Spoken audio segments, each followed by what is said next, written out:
Imagine a killer so meticulous, so careful that even decades later, investigators are still baffled. For ruthless murderers terrorize their communities, leaving behind horrifying crime scenes and unanswered questions, and each one had a very distinct method, a chilling pattern of violence and a haunting ability to evade capture. And despite years of investigation, shifting theories, and modern forensic advancements, the identities remain a mystery.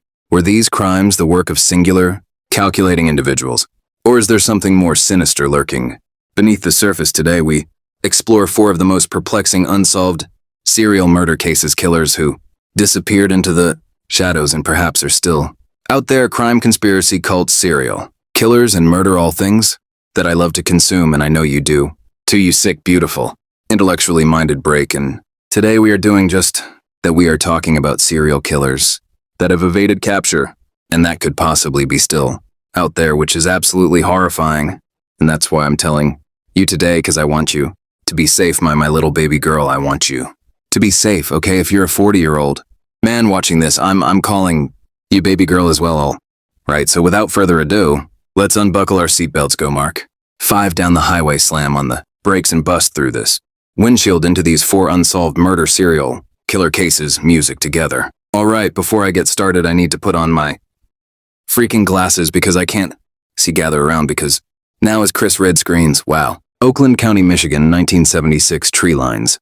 Suburban streets stretched across affluent communities north of Detroit where children played freely in the parks and rode bicycles without supervision.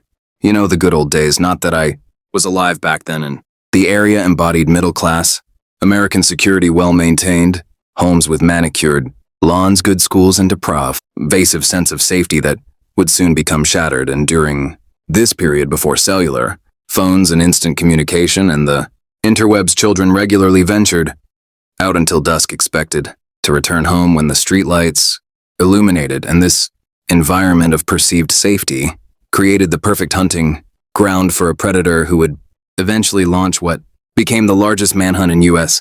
history at the time, involving a task force that would process over 18,000 tips and interrogate more than 2,500 suspects. So in the quiet, suburban neighborhoods of Oakland County, Michigan, a chilling series of events unfolded between 1976 and 1977 that would forever change the community's sense of security. The area, known for its affluent neighborhoods and family-friendly atmosphere, became the hunting ground for one of America's most methodical child killers. And the nightmare would begin on February 15th, 1976, when 12-year-old Mark Steens left the American Legion Hall in Ferndale, and what should have been a routine walk home turned into an irreversible tragedy. 4 days after his disappearance, Mark's body would be discovered in a Southfield parking lot, carefully arranged on a pile of wood and dirt, and the autopsy revealed a disturbing level of premeditation, which is essentially planning the murder before it happened.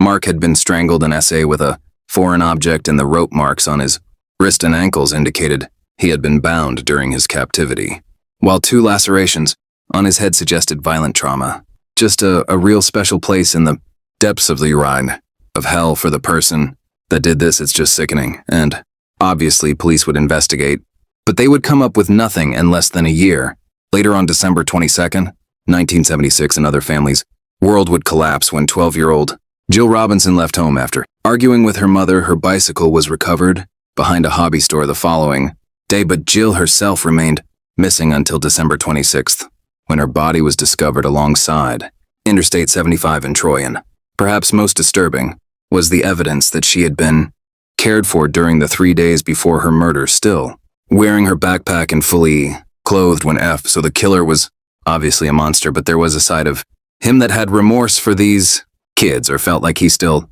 needed to treat them like kids, like actually care for them. But it's just like, it's not even like in the realm of, okay, there's no like, oh, that's kind of no, he literally killed these kids. So, and the pattern continued on January 2nd, 1977, when 10-year-old Christine Millick vanished after visiting a 7-Eleven store, and her ordeal lasted 19 days before her body was recovered on a rural road in Franklin Village. And the killer had smothered Christine less than 24 hours before the placement of her body, which was positioned very carefully within view of nearby homes, a signature of the perpetrator's methodical approach. He wanted these kids to be found, the premeditation and planning before these murders is just like insane. Like he thought about how he was going to do it, when he was going to do it, and exactly how they were going to be found, and probably when they were going to be found as well. And the final confirmed victim, 11-year-old Timothy King, disappeared on March 16th, 1977,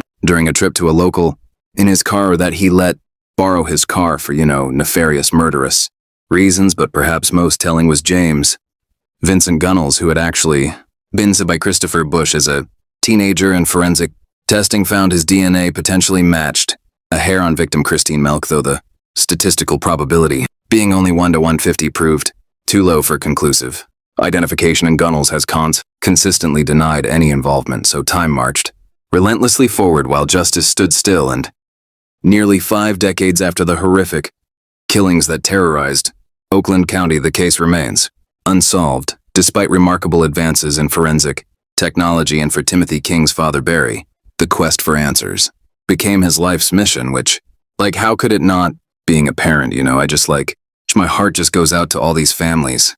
And this journey unfortunately ended in 2020 when he passed away, without ever learning who murdered his son, and the systemic investigative failures point to disturbing possibilities. An exceptionally meticulous killer who left minimal evidence, protection of connected individuals through institutional interference or fundamental errors in the initial investigation that can never be remedied. But whatever the truth, the Oakland County child killer case stands as a sobering reminder that even with extensive resources, justice remains tragically elusive for some victims, leaving their families to endure the cruel of uncertainties. But my heart goes out to the victims and the victims' families, and whoever did this, I hope you're rotting in hell. Let's move on. Glasgow, Scotland in the late 1960s was experiencing the cultural upheaval common throughout Western societies. At the time, the city's working-class population found escape at venues like Borland Ballroom, a popular dance hall where young people gathered to socialize. And against this backdrop, a series of murders began on February 22nd, 1968, when 25-year-old Patricia Docker attended the ballroom, and the young nurse and mother left the venue alone and was discovered the following morning in a doorway near Langside Place, strangled and partially clothed, and her personal belongings missing from the scene completely. And Patricia Docker balanced complex responsibilities as her life was cut short. The 25-year-old auxiliary nurse managed night shifts while caring for her 4-year-old son Sandy during a period of separation from her husband, who served with RAF in Lincolnshire. And on that fateful February evening in 1968, Patricia told her parents she was visiting the majestic ballroom, but instead went to band known for its over 25 nights, where attendees often removed wedding rings, seeking temporary anonymity from their complicated lives. Some shady why going on in the 60s.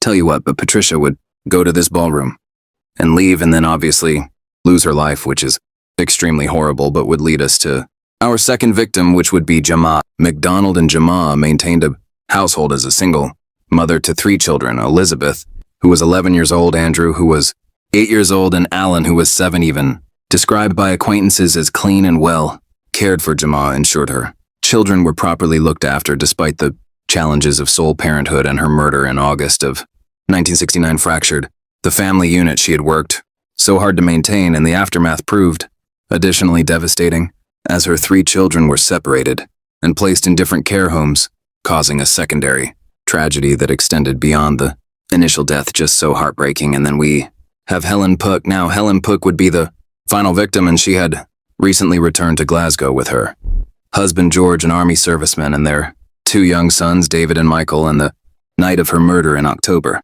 1969 represented a rare evening of personal freedom, a brief respite from maternal obligations, while her husband would remain home with her children. And the cruel irony that Helen was killed steps away from the domestic safety she had temporarily left behind underscores the tragedy's senselessness. But all 3 women shared significant commonalities. Beyond their connection to Borland, each was a mother seeking brief independence from their demanding domestic responsibilities, and the over 25's night at Barland offered a socially acceptable outlet for married women to experience autonomy in an era of limited freedom. And perhaps most significantly, each was menstruating at the time death, which is just so odd, but a biological detail that potentially influenced the killer's victim selection maybe, but the bright lights of Glasgow ballroom concealed a methodical predator whose selection process went beyond mere opportunism. This venue, where married patrons often removed their wedding rings for anonymous encounters, provided the perfect hunting ground for a killer whose approach suggested calculated religious motivations rather than random violence. So he was seeking these people out, specifically people who were set out to be unfaithful to their partners. He didn't like that, not one bit. So when investigators initially focused on the majestic ballroom rather than the Borrowland, following Patrick Adaker's murder, they inadvertently compromised crucial evidence collection. During the critical early hours of the investigation, and this error would prove significant, as the pattern of Borland connections became apparent with subsequent victims and witnesses consistently described the suspect as exceptionally well-dressed and articulate ATT tributes that distinguished him from a typical violent offender. His polite, charming demeanor allowed him to gain trust of women at the venue, facilitating their willingness to leave with him. So this calculated approach indicated premeditation rather than impulsive violence. This man was a hunter, and the religious underpinnings of the crime emerged most clearly during Helen Pedd's taxi journey, where her sister Jean Langford heard the suspect quote scripture and condemned the Barland as a den of inequity, and Jean further recalled that he mentioned he did not drink but prayed instead, suggesting a strict religious upbringing that would later contribute to his infamous moniker. And forensic examinations revealed a disturbing ritualistic element at each crime,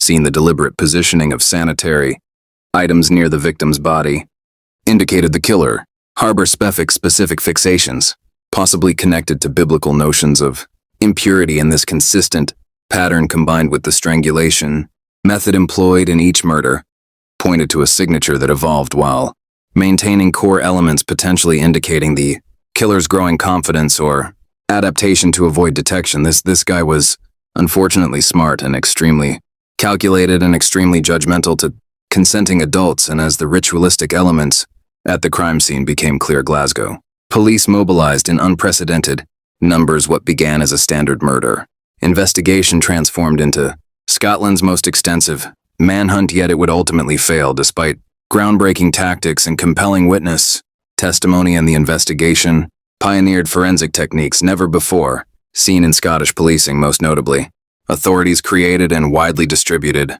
the nation's first police photo fit of a suspect in a murder case, plastering newspapers and television broadcasts with the composite image, and the manhunt scope was extraordinary, with undercover officers dispatched to blend among band patrons and what the press dubbed as Marine Formation dance team, which is pretty awesome, plain-clothed detectives scanning the dance floor for anyone matching the suspect's description. And Jean Langford's account for the taxi ride with her sister Helen and the suspect provided investigators with extraordinary detail, a mixed blessing that just shaped the entire investigation. And while her testimony offered first-hand description of the killer's appearance, mannerisms, and religious rhetoric, over reliance on her singular account potentially narrowed the investigation aperture, causing detectives to dismiss leads that didn't precisely match her recollection, which is damaging in an investigations.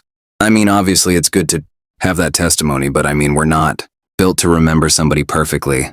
You know, like, it needs to be broader than that, and we know that now, but that was all they had, so that is what they went for. And the undercover operation at Barland continued for months, until late October 1969, when it was abruptly terminated, and the cessation came not from any investigative breakthrough, but due to complaints from proprietors about plummeting attendance figures, as patrons avoided the venue, now associated with a serial killer, basically just because a bunch of people were just bummed that other people got killed and ruined their swinger party, I guess, because that matters more than solving people's murders. I don't know. Decades later, in 1996, investigators exhumed the body of John Irvin McLean for DNA testing, a costly operation that yielded inconclusive results and triggered substantial media backlash, and more troubling revelations emerged in 2022 when the BBC podcast Bible John creation of a serial killer alleged that McLean may have been protected due to the familial connections with a senior officer involved in the original investigation. Again, just corruption everywhere. But in assuming John's body, it would give this serial killer, the name Bible John, mixing the scripture with the murders. This is just what it became. But it's not conclusive, and even convicted murderer Peter Tubman fell under suspicion due to the striking similarities in methods and victimology, but was ultimately eliminated because records confirmed he wasn't in Glasgow during the murder. So we're left with another unsolved serial murder case, and hopefully this bastard is dead, but that brings us to our next killer. So in the mid-99s, the Belgian city of Mons became the backdrop for a series of gruesome discoveries. Women began vanishing without a trace, only for their dismembered remains to surface in garbage bags across rivers and roads with unsettling names like Path of Worry and Hate River, and the precision of the cuts and the eerie choice of disposal sites pointed to a methodical and deeply disturbed killer. And despite the formation of dedicated task force, the investigation was plagued with mismanagement, lack of resources, and dead-end lead, and as the body count grew, so did the mystery. Was the killer a lone predator, a trained professional, or something even more sinister? And over the years, investigators pursued multiple suspects, some with disturbing ties to similar crimes, but as time passed, justice slipped further away, leaving behind a chilling question. Who was the butcher of Mons, and why was he never caught? So in January of 1996, a pattern of disappearances began that would haunt the Belgian city of Mons for years to come. Carolina Russo, a 42-year-old woman, vanished after visiting her imprisoned son on January 4th, and her disappearance might have remained just another missing persons case. But 17 days later, fishermen made a grim discovery in the Scheldt River in northern France, and it would be Russo's pelvis, which was deliberately severed from the rest of her body, and this would just mark the beginning of a series of methodical, dismembered victims. And 6 months later, Martine Bone, a 43-year-old former sexual worker, disappeared on July 21st, and her dismembered torso was subsequently recovered from the Han River, and investigators noted a particularly disturbing detail. Her breasts had been deliberately removed from her body, suggesting a sexual motivation behind the killer's methodology. Just a monster. And the precision of these cuts initially led authorities to consider medical training as a prerequisite for the predator, which would make sense, or some sort of butcher, somebody who's worked with bodies before. And the pattern would continue into December, when Jacine Lear, a 33-year-old mother of 4, went missing on the 22nd, and unlike the previous victims, her remains weren't discovered until March of the following year, when Officer Oliver Mott recovered garbage bags containing her severed arms and legs. And the delay between disappearance and discovery raised questions about the killer's storage capabilities, and by March 1997, 21-year-old Natalie Goddard became the 4th victim, though not involved in sexual work. Investigators noted she had been described as promiscuous and was struggling with personal issues severe enough that her child had actually been placed in protective care, and her torso was recovered from the same waterway as Bond's remains, the Haine River. And the killer's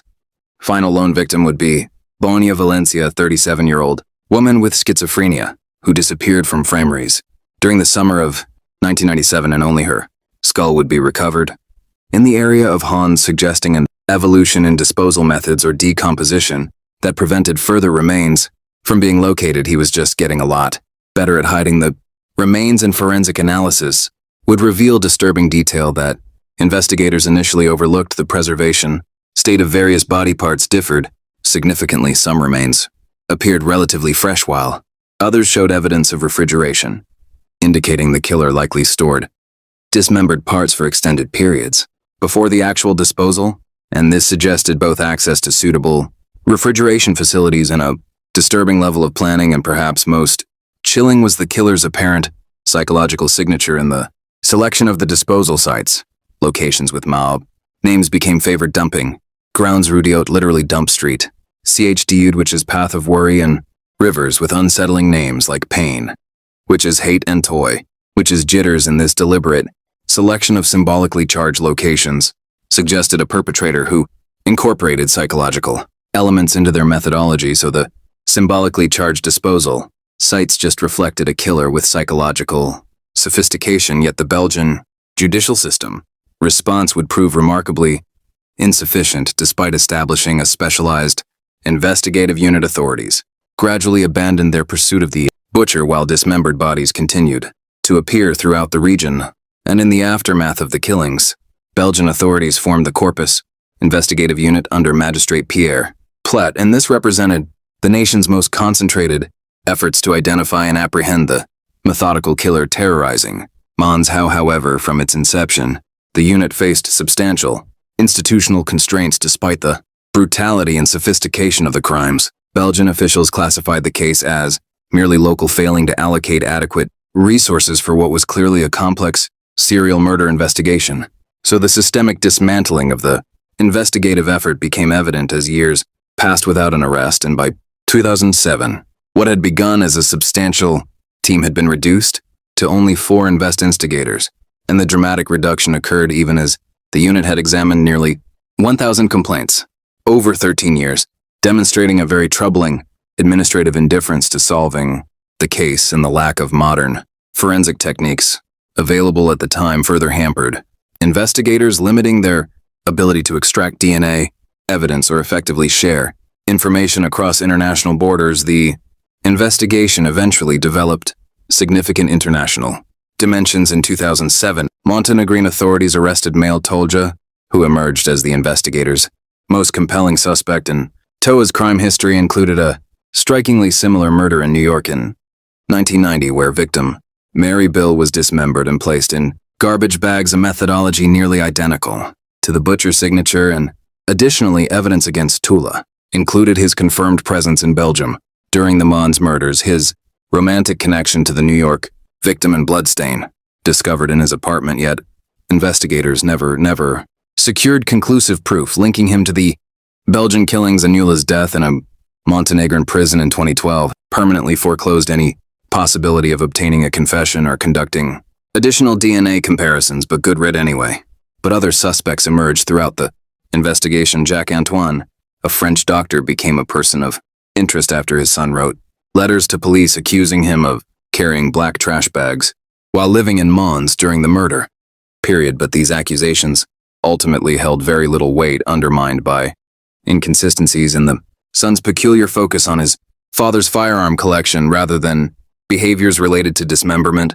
Basically, just a kid wanted to get rid of his father. And British citizen John Sweeney, convicted of dismemberment murders in both Amsterdam and London, represented another plausible suspect based on his potential presence in Belgium between his known killings. However, authorities never established a definitive connection between Sweeney and the Mons murders. Just another piece of, I guess, but the Butcher of M's case exposed system failures in Belgium law enforcement, turning a major manhunt into a disjointed, under-resourced investigation, and experts suggest that the killer's meticulous planning, skills, and possible medical training allowed him to evade capture while preying on society's most vulnerable. In the case's mishandling his fueled discussions on understanding perpetrator psychology and underscored the need for interagency cooperation and proper resource allocation. Though officially unsolved, its legacy has influenced investigative reforms, at least ensuring greater institutional accountability.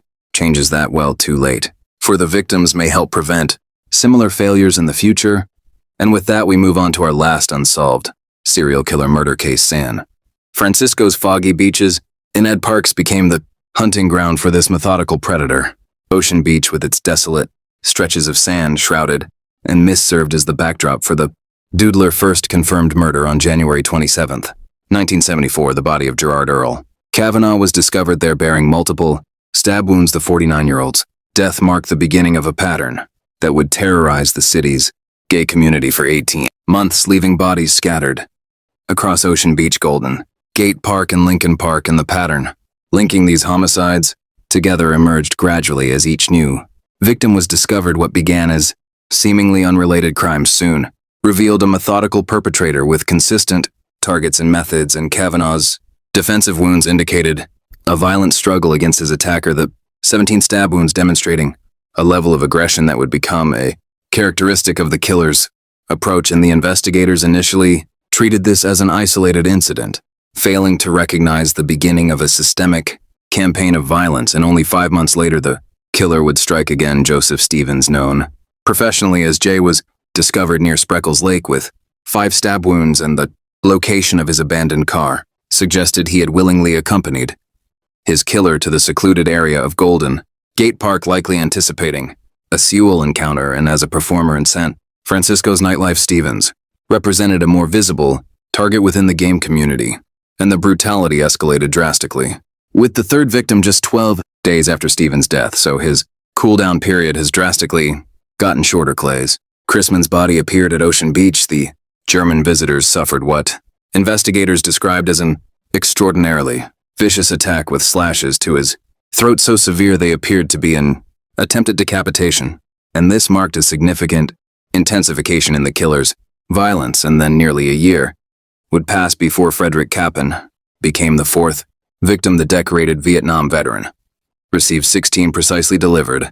stab wounds that pierced vital organs, including the heart. Evidence at Ocean Beach revealed his body had been dragged 20 feet through the sand, suggesting the killer was becoming more methodical in positioning his victims, and the final confirmed kill was Harold Goldberg, who was discovered in an advanced state of decomposition on June 4, 1975 at Lincoln Park, and the 66-year-old Swedish-American's body told a different story. He had been dead for approximately 2 weeks and found with his underwear removed and pants unzipped, further confirming the Sewell dimension of these crimes. But this wasn't even the end, as police had no clue during the investigation if more bodies turning up truly were from the same murderer or just random acts of violence. But behind the gruesome murders lay a method as distinctive as it was disturbing. The DD's artistic talent transformed ordinary bar encounters into deadly traps. His approach demonstrated a calculated precision that set him apart from other killers operating during the same period. The Doodler prowled San Francisco's vibrant gay scene, primarily targeting establishments in Castro, Pop Gulch and Tenderloin districts, and popular venues such as Cinch Saloon and Cabaret Club became his hunting grounds, where he implemented his silent strategy. Rather than relying on physical intimidation, he disarmed potential victims through his artistic abilities, sketching portraits of men he encountered as a non-threatening means of introduction. One survivor actually recounted meeting the killer at a diner where he was drawing animals on a napkin, using this talent as a conversation starter, and this deceptively innocent approach allowed him to establish trust with his targets, who would just willingly accompany him to secluded locations, typically near water, and these isolated areas known as gay hookup spots in the 1970s provided both privacy for Sewell encounters and the perfect setting for murder, and the violence of the attacks just indicated extreme rage in the positioning of the bodies followed a consistent pattern, with victims discovered in outdoor locations near water. Furthermore, the killer would strip victims of identification, completely making it more difficult for authorities to connect cases and identify the deceased. But 3 individuals survived encounters with the Doodler, providing crucial details about his methodology. A European diplomat suffered 6 stab wounds but managed to escape with his life, and another survivor, described as a well-known entertainer, fled when a knife fell from the attacker's coat, revealing his deadly intentions before an attack could commence. And the third survivor left San Francisco entirely and refused to cooperate with investigators. But the psychological profile that emerged suggested a perpetrator struggling with his own identity. The extraordinary violence directed at gay men indicated possible internalized homophobia, perhaps a person unable to accept his own homosexual desires and projecting that self-hatred onto others, which we've seen in multiple other serial killer cases involving the gay community. And witness descriptions consistently depicted a young black man between 19 and 25 years old, approximately 6 ft tall, who demonstrated both artistic skill and capacity for extreme violence. So the psychological assessment pointing to internalized homophobia took on a disturbing new dimension. In late 1975, a psychiatrist contacted police about a patient who had confessed at the Ocean Beach murders, and this revelation brought investigators tantalizingly close to solving the case. Yet the